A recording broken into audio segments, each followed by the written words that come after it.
Okay, we top picked the boss. That's huge. GG's to my opponent, our Eternatus list. Coming through in the clutch against Pikaram.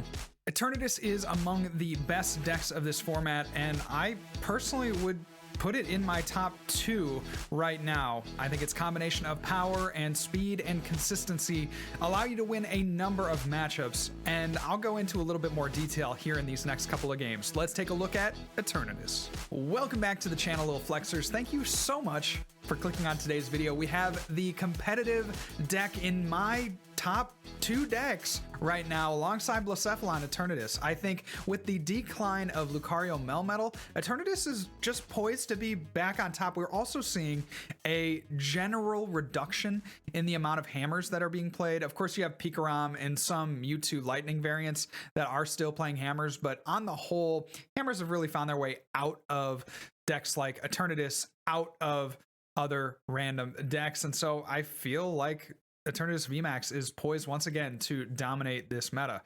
Let's take a look at the list. So this is a very standard kind of a classic version. We've seen lists kind of start out like this and then maybe shift more towards the poison variant, and now I think this is probably one of the better ways to play Eternatus. Of course, if you're playing it with the poison, the Slowbro, the Toxicroak, that's not bad by any means, but I just don't think that that deck has quite the consistency that this one does. So we'll start off here with the 4-3 Eternatus line. Of course, our Eternatus VMAX is going to be our main attacker. Eternal Zone ability allows us to have up to 8 benched Pokemon, as long as they're all darkness, of course. And then our Dread and attack for a dark and a colorless. This attack does 30 damage for each of your dark Pokemon on your bench or in play. So you can swing for upwards of 270 damage, and then of course augment that damage with the Zigzagoon. Zigzagoon with the Headbutt Tantrum does 1 damage when you place it from your hand to your bench to any of your opponent's Pokemon. So a really nice little boost of damage. It can help you potentially hit up to 350 damage, right? If we factor in all 4 Scoop Up Nets playing all the Zigzagoons down, that's really not that likely, but you do have that option. We have a couple of non-V attackers in here as well in the form of both Hoopas. The Evil Admonition Hoopa is particularly useful, I find, in knocking out Jirachis. They both are, really, but this one in particular, just because your opponent only needs 3 Pokemon out with abilities to be able to Evil Admonition for 70. It's just a super low maintenance attacker, and honestly one of my favorite starters in the deck. This Hoopa is also really good for knocking out Jirachi, but it does a little bit more damage here, 90 damage. The caveat is that you have to switch it from the bench to your active, so it's not going to be as live as often. And I usually use this Hoopa for swinging into a VMAX so that I can one-shot it or two-shot it later with the Eternatus. So it's just to kind of soften up some bigger things. I generally find that that's how I use this Hoopa. Of course, in this deck, we also play our 4 Crobat. Absolutely necessary. You can't play this deck without 4 Crobat. It's your early game draw, it's your late game draw off of a stamp, and it is just another dark Pokemon to augment the damage of our VMAX. I've opted with this list to go for a Reset Stamp and Power Plant combo. Now, this might not be where I take this list into the future, but I really enjoy having Reset Stamp, and Power Plant is honestly pretty useful in the early game against something like Pikaram, probably one of our worst matchups. Pikaram decks are playing somewhere between 1 and 2 Chaotic Swell, and if they don't find that on the first couple of turns, then a Power Plant can really stick against a Pikaram based deck or even like a Mewtwo based deck. So Power Plant moving forward, if I were to still play it, I'd have to mess with counts, see kind of where people are leaning, whether it's 1 Chaotic Swell or 2 Chaotic Swells. And if they're playing 2 Chaotic Swells, well, maybe I have to add another Power Plant to try to combat that. It's just kind of tough, right? Because you're combating a stadium that basically acts as 2 stadiums. So you want to make sure that you win that stadium war. In any case, I find it's really, really good for the early game here with the Power Plants. And then in the late game, that's where the Reset Stamp really shines, being able to put your opponent down to 1 or 2 cards. The search, pretty standard here. Great Balls, comms at 3 apiece and 4 Quick Ball. We also have a max count of Research and Marnie and Boss's Order. I think the only thing you can really skimp on is maybe a Boss's Order, maybe a Marnie if you want to cut those back to 3. But I like having the higher supporter counts because I don't want to have to rely on Crobat to find the things that I need, turn after turn. It's nice to be able to always have a supporter to play, even when you don't have Crobat in your hand. We have our 7 Dark Energy and 2 Capture Energy. I was leaning back and forth between just playing, Weakness Guard Energy or just playing all 9 as Dark Energy. But I kind of like the split. Capture Energy is just a card that I've really enjoyed in Eternatus for a long time. Be able to get out more Eternatus Vs, be able to get out the Hoopas and stuff for following turns. So the list is pretty cut and dry, pretty simple, but honestly, that's what this metagame is right now. It's very cut and dry with all the VMAX decks. With ADP, with, just decks that are looking to swing as hard as they can, as fast as they can. And I think Eternatus is among the better decks that can do that. Doesn't really have a ton of disruption. Of course, we have that reset stamp, we have that power plant, but generally speaking, you're just trying to get a turn 2, 270. And I think this list does it particularly well in comparison to maybe the Poison Eternatus list, where you're trying to set up a bunch of other moving parts and you're dedicating more spaces to those evolution lines like the Toxicroak or even getting out the Slowbro V. So this is where I would go with Eternatus heading into this next week of gameplay. I personally love the deck, and I'm really excited to show you guys these next couple of games where we play Eternatus, and honestly, things don't go that well, and yet we still win. And I think that is a really good indicator to me that Eternatus is here to stay. So enjoy these next few games, guys. This is Eternatus VMAX. And we're back recording these in between the time that it takes to make the pizza dough and the time that it needs to stop proofing. So I got about 20 minutes. This is honestly a race against time as much as it is a battle against my opponent. In any case, we're going to have fun either way. And I hope you enjoy this video. I always do, man. There's just something about playing Mon that gets me every time. I love this game, dude. Why do I love it so much? It's hard to say. Hard to say. All right, so let's go. Let's map out our resources here so we can go Scoop Up Net if we want it. We're going to need a Crobat. We're going to need an Eternatus regular. What we could do, go Zigzagoon, ping the opponent, and then we could Scoop Up Net the same Zigzagoon. Now, doing so allows us to keep the Eternatus VMAX in hand. I find with only 3 Eternatus VMAX, it can sometimes be a little bit bothersome to try to get into it, but at the same time, we need a lot of things, right? So I'm going to put back that. Let's go ahead and grab our Eternatus. We have all 3 in the deck anyway, which I knew because I had checked that before I searched. We have 1 energy missing, but shouldn't be too big of a deal. So we'll go there. We'll go there, ping the active once again. It's nice to get those extra damage counters on the active because with the big charms, it can get up to HP that we can't one-shot with an Eternatus VMAX.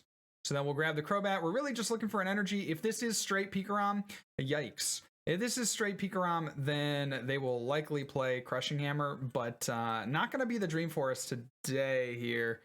Going to have to just pass the turn. Not terrible. I do like that we have the power plant down, so that's going to force them to have a stadium. Honestly, the power plant is only really good in the Pikaram matchup, like first turn of the game or, at the end of the game. And most likely they're playing something like Chaotic Swell. So generally speaking, we're not going to get too much use out of the power plant in the late game. Really just a super nice early game stadium for this deck. So they're going to quick ball.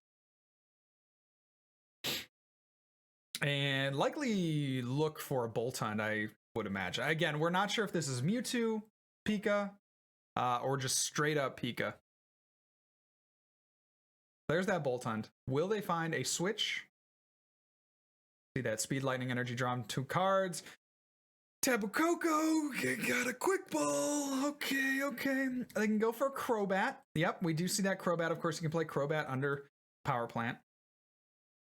So somewhat limited in the Power Plant's effectiveness. But no matter, they do get the switch into the Bolt Hunt, and that was easy as pie, man. Easy as pie. No hammers in sight. So again, we're really missing that. Really missing that first turn energy drop. Oh, and 3 switch go into the discard. Oh, no. Oh, we have to do it. But that's a killer, because this Raichu is certainly gonna be an issue for us. So let's go Eternatus. Let's put this down. Let's Zigzagoon. We'll put 10 damage, I suppose, on the biggest boy that we have. We'll do another 10 damage there. I mean, we're not going to be struggling to hit numbers at this point in the game, but we might as well. I guess one on the active. 1, 2, 3, 4, 5, 6. I mean, we're already at 7. Yeah, I don't know. We'll just keep going to the bench. It doesn't really matter, honestly. And then grab ourselves a Crobat. We would love to see another basic dark so that we can go ahead and power excel to the bench. We don't get it. Okay. Well, you hate to see it. So we have to just power accelerator for no energy attachment. And it's not like all hope is not lost. Well, all hope could be lost. Yeah, all hope is lost, in fact. Yikes, man. All right, because I was thinking, okay, if we can keep that energy, we can evolve on the next turn. See a Dance of the Ancients here. Yeah, those Crushing Hammers are super clutch for the Lightning deck. So Tapu Koko. We see a Bolt Storm. Not quite enough, but certainly significant damage. And a Marnie is our top deck. Our opponent hasn't played a supporter, and yet they're still in a very dominating position. It's at this point that you question your life choices. I think we want to simply attach and pass. They have not played a supporter for the turn. We would love to find ourselves with some kind of gust on the next turn. Obviously, the Raichu is probably the biggest threat on the opponent's side of the field. We're going to let them take a knockout. Hopefully they don't have another Crushing Hammer, and honestly, hopefully they don't get another supporter. There is that Crushing Hammer. Tails. Huge. They're going to draw with the Raichu. That is a lot of energy on that Raichu, and I am licking my lips at the thought of potentially knocking that thing out. So they're going to take a knockout with Boltund. We have one Reset Stamp remaining to potentially Reset Stamp them as well if we can get into a Crobat here. But what are they going to decide to do? Perhaps they have a Marnie in hand. Perhaps they're thinking, you know, I don't want to disrupt my opponent here at this point of the game. What they really would love to do is get a Gust on this Eternatus. That would be probably the ideal play for my opponent. Because you're leaving a damaged Eternatus V on the bench. I mean, it's not likely that I'll evolve this, you know, because then it just... But then if I don't evolve it, then... And they knock out this Eternatus V, okay, they're just going to have the Bolt Storm onto the active. That is best case scenario. Very good. Well, not very good. It's very acceptable. very, very acceptable.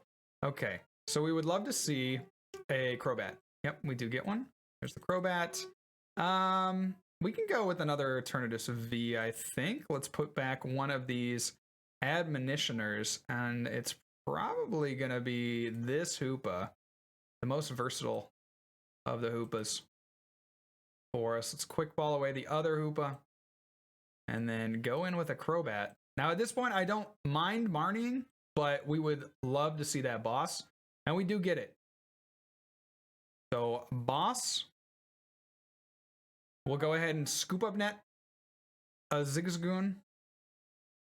And I think I'm going to chill. I don't want to play it back down. No, we should, because we have all 4 Crobat out. So it literally couldn't matter any less. So we'll go ping onto, again, doesn't really matter. Let's just do it onto the Mewtwo.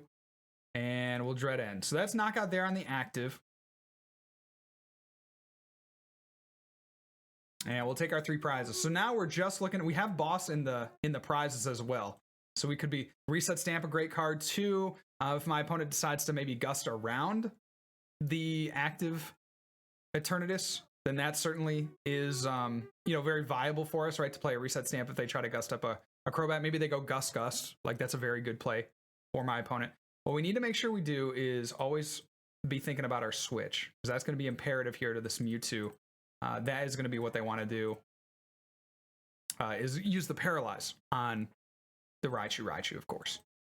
So they get that Chaotic Swell. I have a feeling that our Power Plant really slowed my opponent down. Slowed him down like mid rush hour traffic, giving us the time that we needed, in fact, to set up everything that we did. Now, what can affect us at this point? Reset Stamp, good card. Crushing Hammers, good card. Yell Grunt in combination, good card. So we see a Reset Stamp. Step 1.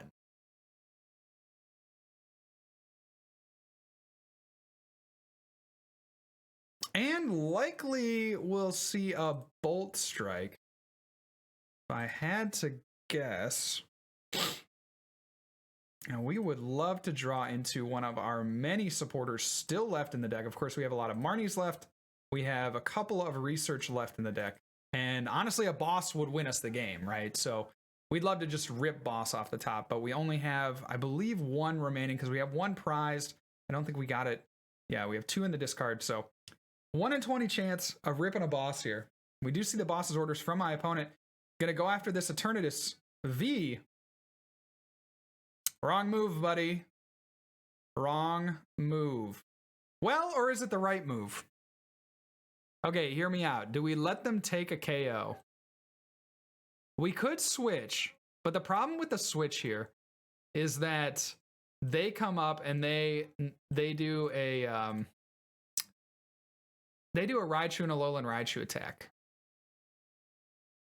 At the same time, if we can find an Eternatus VMAX on the next turn, we basically just secure the game. So it's like whether or not we want to utilize the switch here because it's our last switch. I think we do.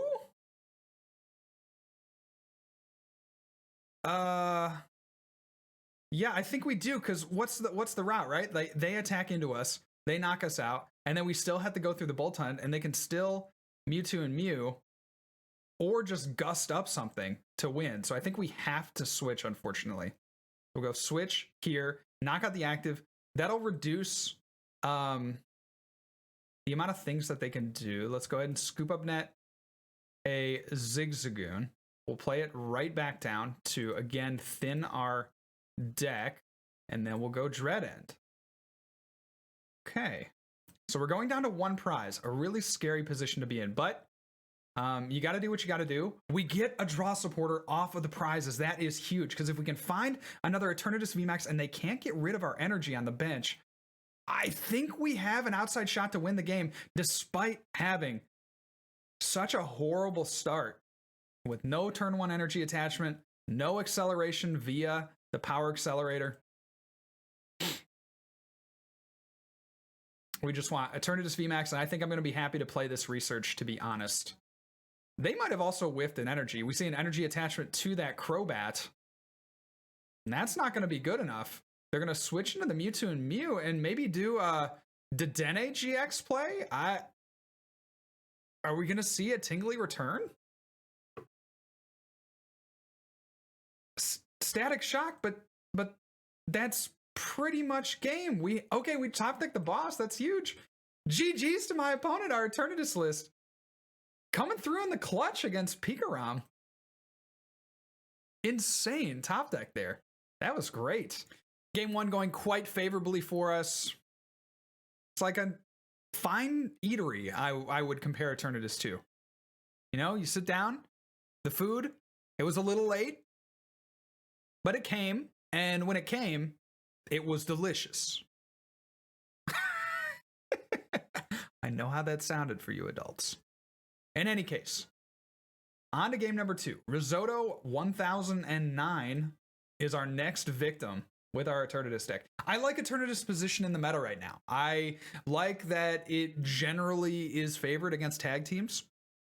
I like that it can ramp up to the numbers to beat VMAXs, right? To one-shot VMAXs. I think there's a lot going for these decks.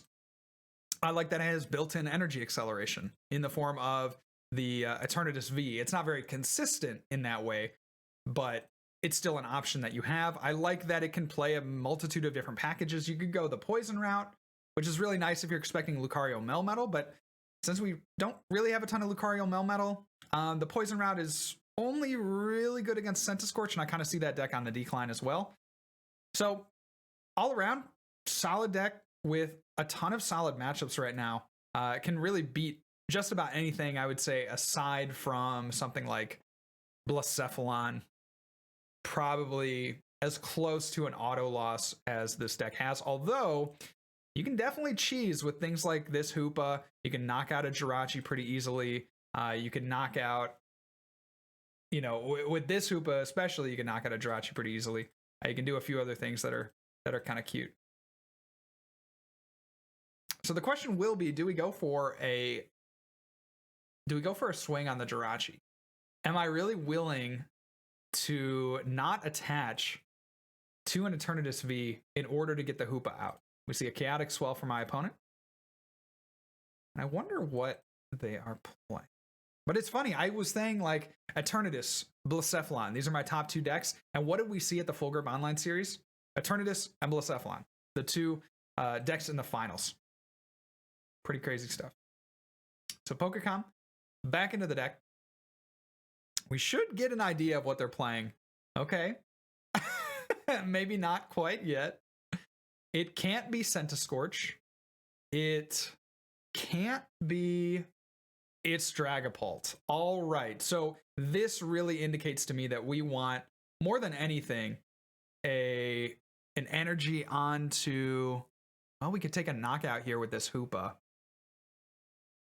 And we resist Psychic, huh? That doesn't seem too bad to me. So let's go here. Let's capture for an Eternatus.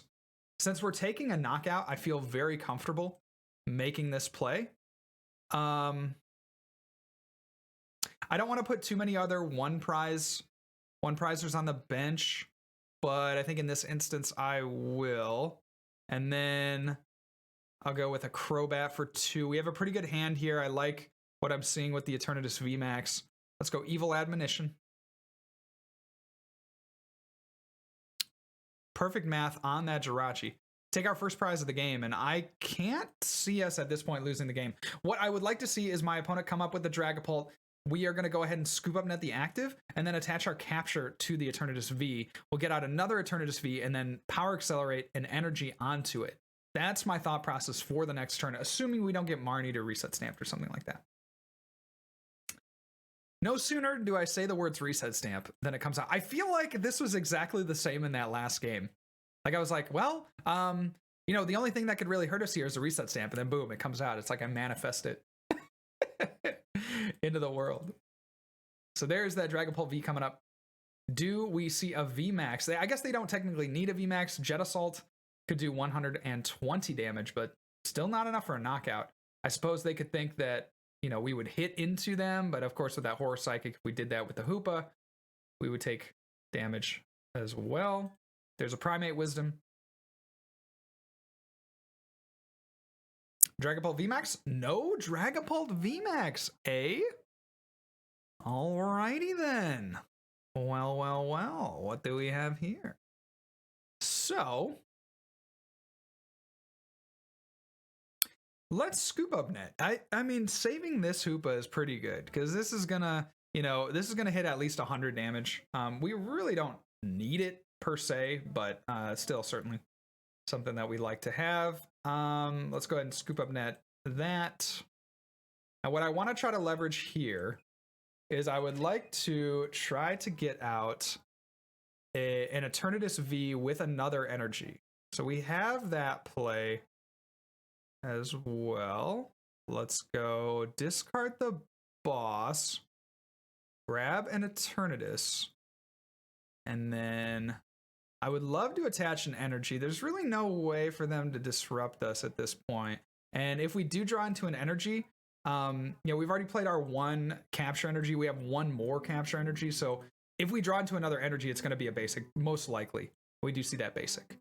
So now we're at a point where we might want to play a supporter that is not the research. We have that energy in hand. So I kind of like bossing up something like a Rangaroo, something like Dedenne, something that just makes it harder for them to switch. And I think that option is actually going to be the Dragapult. Of course, it can retreat for 1, but, softening up main attackers is never a bad thing. We'll go ahead and Power Accelerator and put the energy onto this Eternatus. Now, with this hand, it's going to be really hard for our opponent to disrupt this. They would need to hit 2 Crushing Hammers. I have no doubt that they do play Crushing Hammer in their Dragapult, maybe even a Clefable line, which we haven't even seen a hint of. But certainly very reasonable that they could get rid of 2 energy in a turn. It's going to be very difficult to do that and also switch into that Dragapult. But that is certainly what they're going for. So a third Dragapult makes its way to the bench. We see that Horror, Psychic Energy, and there is a Yell Grunt. Okay, will we see a Crushing Hammer? Primate Wisdom.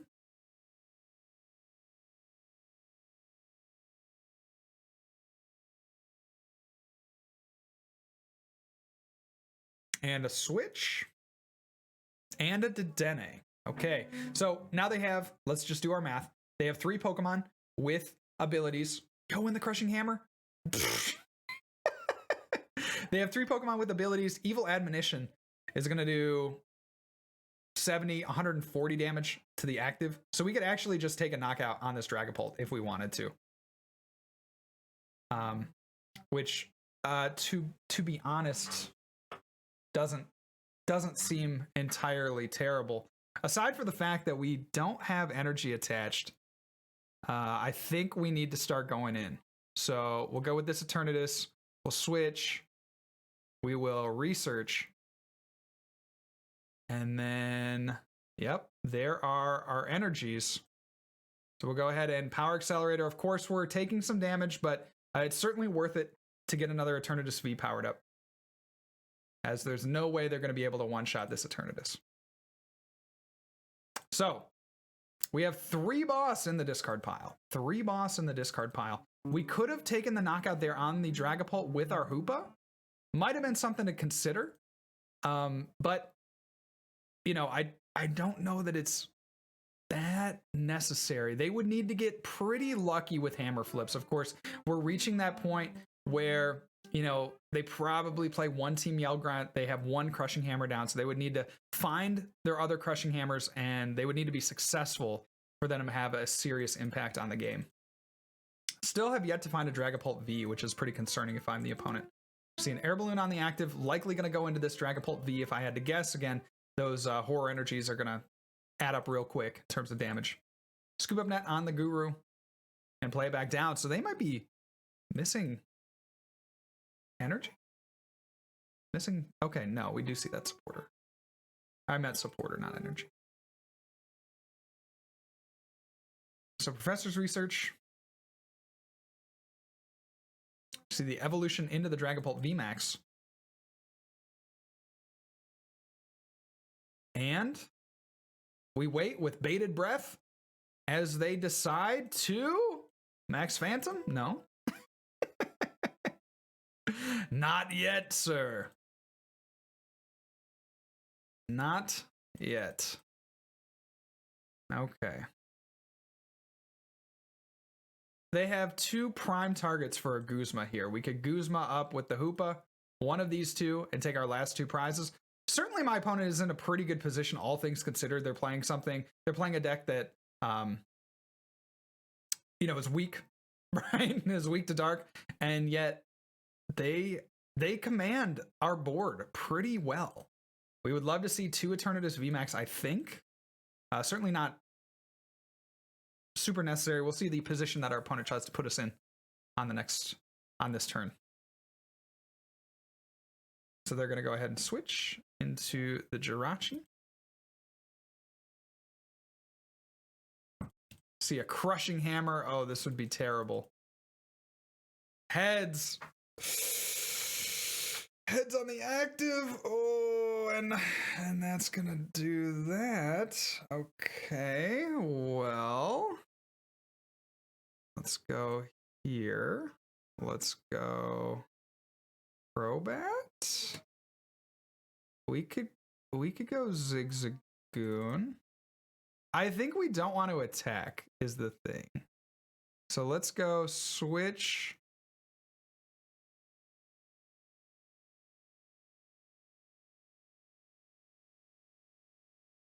Into here. We'll attach. We'll evolve. We'll bench this.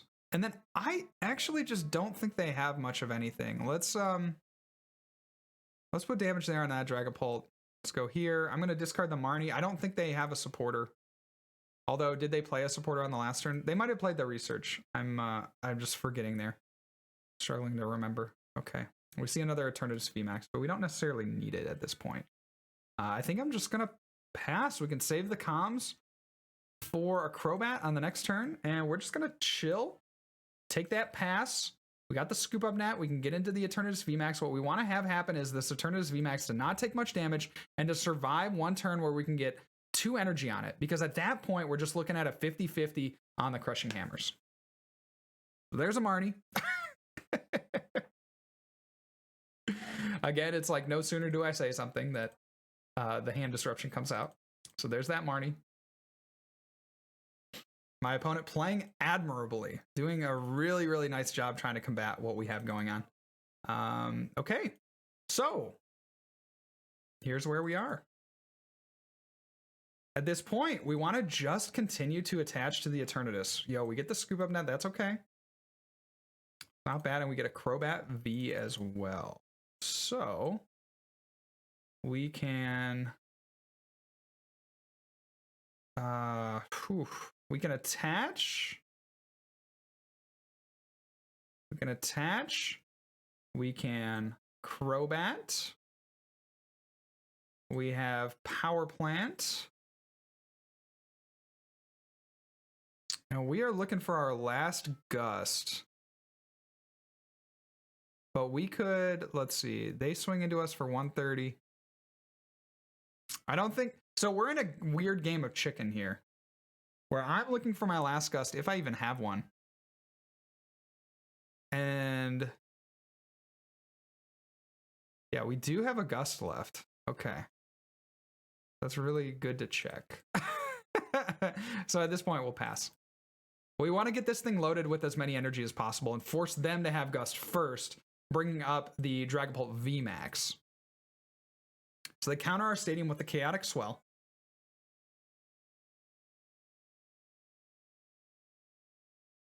And evolve the Dragapult. We see a Stellar Wish.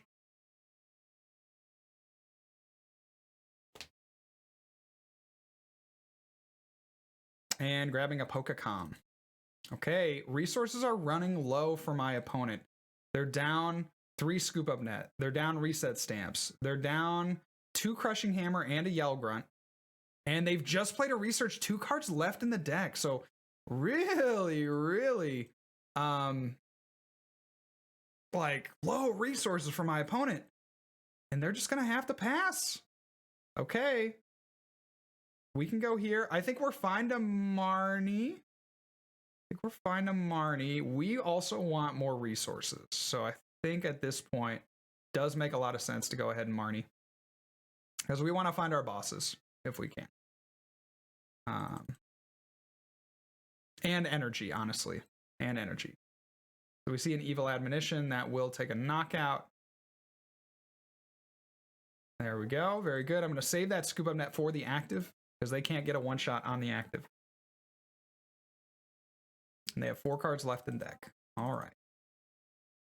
So their routing is going to be to try to knock out the Hoopa, try to knock out the Eternatus V, and try to knock out the VMAX. But I have a sneaking suspicion that as soon as we can get up a VMAX into the active and knock out this Dragapult, and then also get another VMAX on this benched one, we should just about win the game. So that's going to be our routing here, our game plan, heading into the final turns, heading into the late game. See what they have. I would expect a scoop here as well, as soon as we can get this Eternatus active. We'll see, maybe they have another Reset Stamp that they can play, but again, their resources are running pretty thin. Yep, we do see that Max Phantom for not enough damage. These Hoopas coming in extremely clutch. And I would expect 50 here, maybe 50 there. Excuse me. And all 50 go to that Eternatus. Okay. So we have Scoop Up Net. Go there. We will evolve this. Put back in a Zigzagoon. Grab out, oh, I don't know. An Eternatus. Definitely don't need that. Go ahead here. Put in a, let's see, we'll take out a V.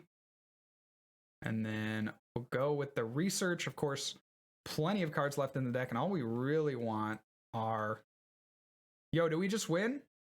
Wait a second. Oh, they have too many cards in deck. We could reset stamp them and force the action. So this is a reset stamp. This is like an aggressive reset stamp. We're going to leave them with one card left in deck. And then go ahead and dread end. So at this point in the game, we all but wrap up the game with a Gust, a Switch. Both are really good cards for us. Because what they could try to do is like, they could try to Gust up something and then stall it, right? It's not the greatest strat. We have enough energy to manually retreat pretty much anything or to scoop up net pretty much anything. We'll see what they have to do. Again, they have one turn remaining. They'll have to play something like a Marnie to reset the hand, and that is also very troublesome if you're the opponent. Because you can't go for those Gust strategies, right? Just your resources are running too thin. So we have the Dragapult here. Coming in with that Max Phantom. Not going to be enough. We're just kind of seeing the inevitable here. Opponent taking their time. They know that I have to make dinner. And then Max Phantom for a knockout. We can win by deck out or by attacking, so why not go out in style? I'm going to go ahead and dread end the game mercifully with our highly damaged Eternatus. There we go. Dragapult taking one prize, but doing a ton of damage to our field. Congratulations to my opponent. Guys, if you liked this video, please make sure to subscribe to the channel, like the video, and even leave a comment. Let me know how I did in this depiction of Eternatus. Really appreciate you guys sticking around till the end of the video. Remember, good luck and also have fun.